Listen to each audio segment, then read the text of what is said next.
नमस्ते। मैं पूनम चौधरी आप सभी का मेरे YouTube चैनल मेडिकल ज्ञान ट्यूब पर स्वागत करती हूँ। आज हम यहाँ देखेंगे डायबिटीज़ मेलाइटस यानी मधुमेह रोग क्या होता है, जिसे आम भाषा में शुगर की बीमारी भी कहते हैं। ये क्या होता है, कैसे होता है। मैंने बहुत सारी वीडियोस देखी, लेकिन उसमें किसी ने ये नहीं बताया कि एक्चुअल में डायबिटीज़ कैसे होना स्टार्ट होता है। तो मैं आपको सब कुछ स्टेप बाय स्टेप बताऊंगी।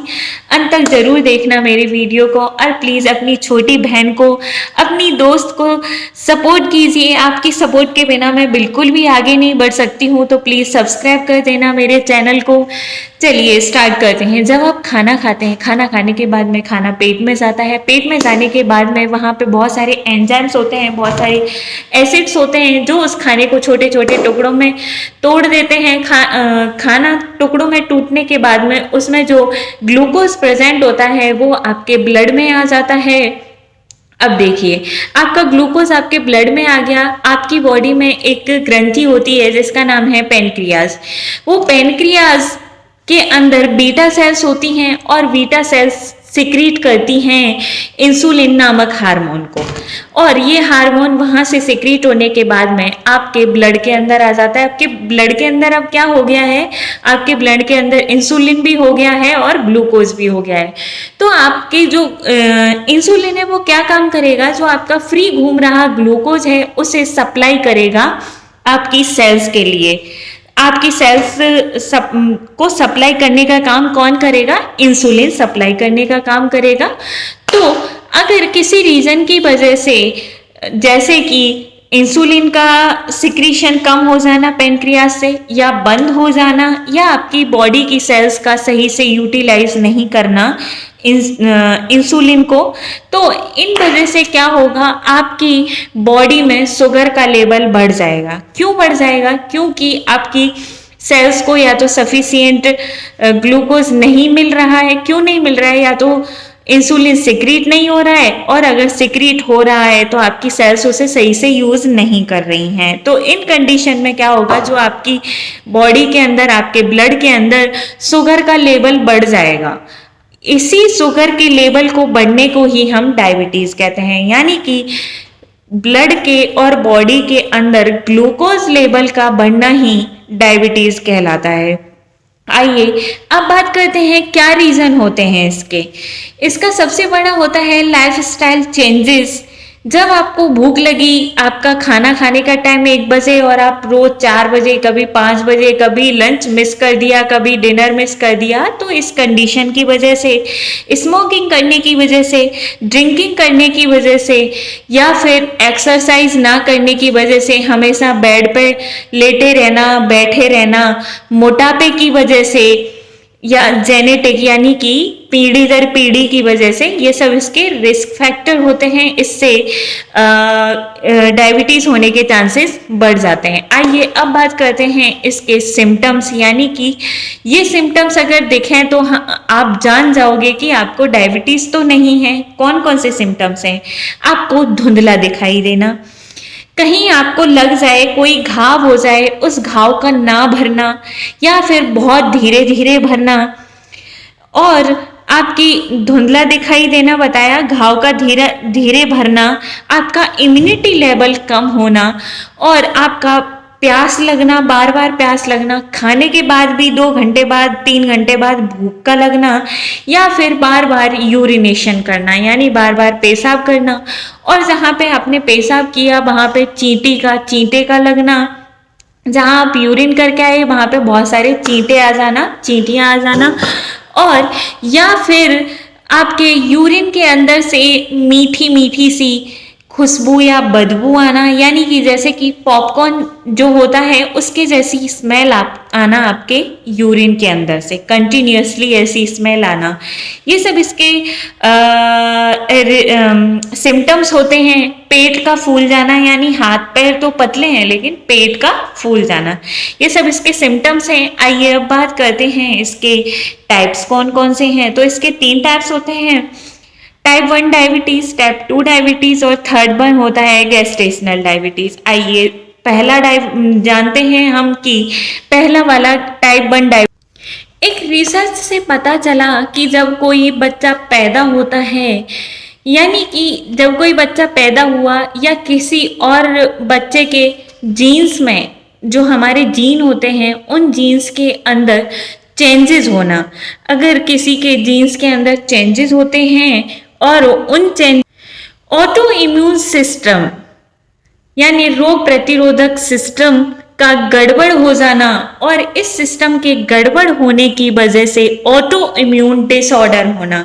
अब ये क्या होता है, देखिए इस डिसऑर्डर के अंदर क्या होता है, हमारी ही कोशिकाएं हमारे ही शरीर की कोशिकाओं के अगेंस्ट लड़ाई करना स्टार्ट कर देती हैं। इसे हम कहते हैं ऑटो इम्यून डिसऑर्डर।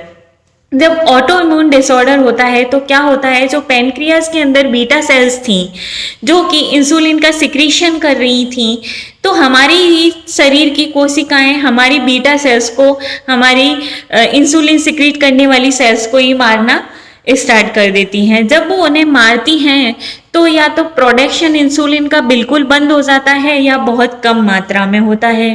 तो जब बहुत कम मात्रा में होगा या फिर बिल्कुल भी नहीं होगा तो हमारे बॉडी के अंदर शुगर लेवल बढ़ जाएगा।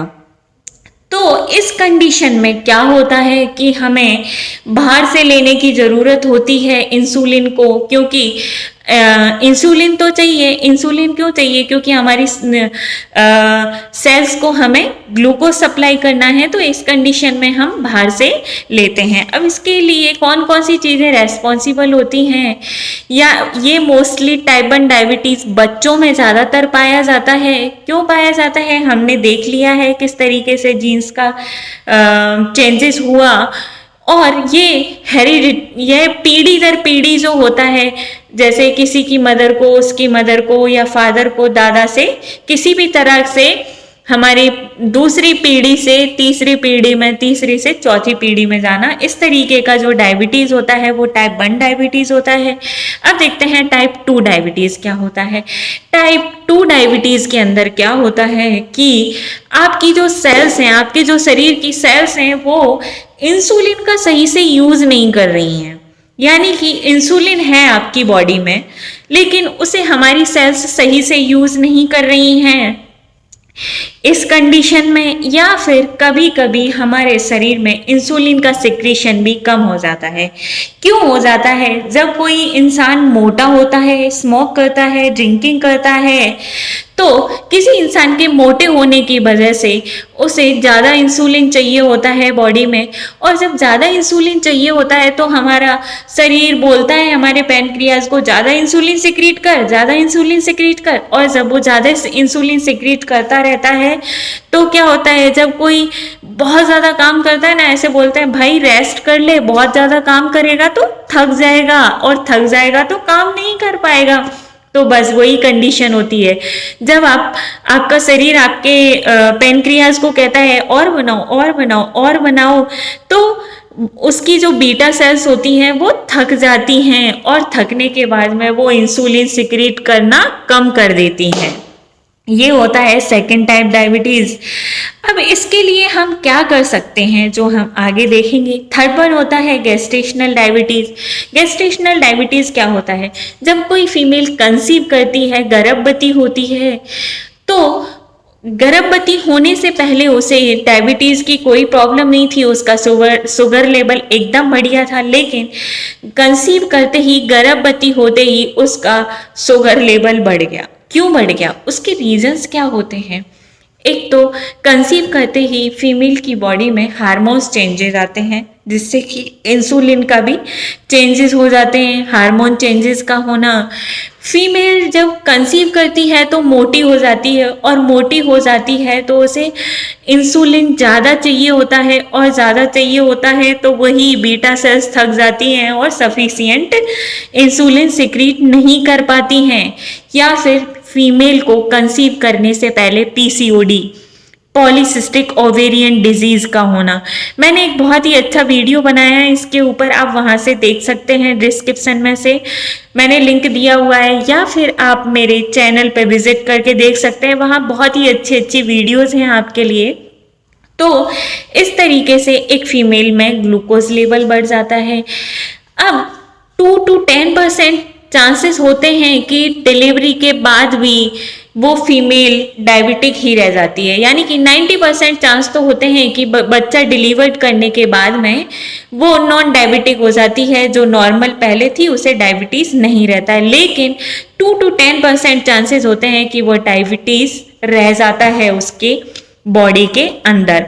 इस कंडीशन में क्या होता है, अगर माँ डायबिटिक है तो बच्चे को भी डायबिटीज होने के चांसेस होते हैं, क्योंकि जो प्लेसेंटा होता है यानी गर्भनाल होती है उसे क्रॉस कर जाता है हमारा डायबिटीज। यानी माँ को डायबिटीज हो गया है प्रेगनेंसी के अंदर, तो बच्चे को भी होने के चांसेस हैं, क्योंकि वो गर्भनाल को क्रॉस कर जाता है। इस कंडीशन में डॉक्टर्स मेडिसिन देते हैं माँ को, तो वो मेडिसिन टाइम से टाइम आप लेती रहेंगी तो आपके बच्चे को कोई दिक्कत नहीं होगी।